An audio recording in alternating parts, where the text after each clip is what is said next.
हमारी पृथ्वी पर जीवन भले सदियों से रहा हो, पर इंसानों के इतिहास में एक पैटर्न हमेशा से देखने को मिला। पुरुषों का बोलबाला और महिलाओं को सीमित दायरे में रखना। आप आज ये जो थोड़ी सी आजादी पाई हैं, ये अभी कुछ सालों पहले ही मिली है, और इस आजादी में सबसे बड़ा योगदान एक इंसान का था।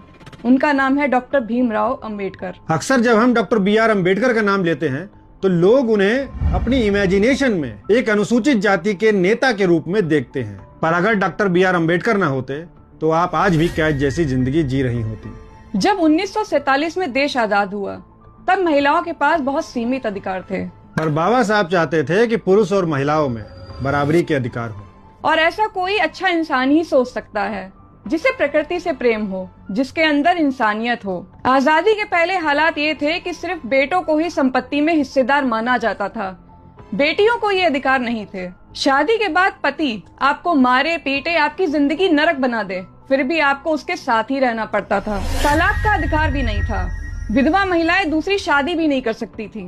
पर पुरुष एक पत्नी के रहते हुए भी और भी कर सकते थे, और पत्नी को ये झेलना पड़ता था क्योंकि उनके पास कानूनी अधिकार नहीं थे। यही सब बाबा साहब बदलना चाहते थे। इसीलिए उन्होंने नेहरू सरकार में हिंदू कोड बिल का मसौदा तैयार किया था, पर इस बिल का बहुत विरोध हुआ।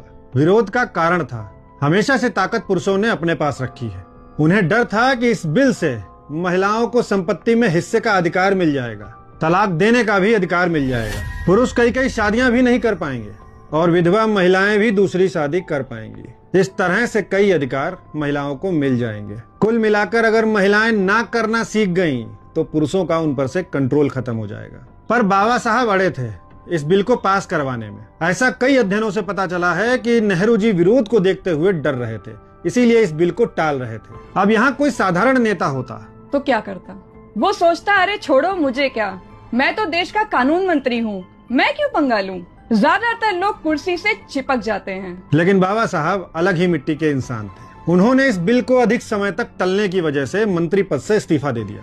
सोचिए, एक इंसान ने सिर्फ बदलाव के लिए इस देश का सबसे बड़ा पद त्याग दिया। भले ही वो बिल उस समय पास नहीं हुआ, लेकिन उनकी उस कुर्बानी और लगातार दबाव की वजह से आगे चलकर 1955-56 में उसी बिल को 4 टुकड़ों में लाया गया। और अगर आज देश की बेटियों के पास कानूनी अधिकार है और वो बराबरी का जीवन जी रही हैं, तो उन अधिकारों पर बाबा साहब के पद की कुर्बानी और उनकी जिद शामिल है।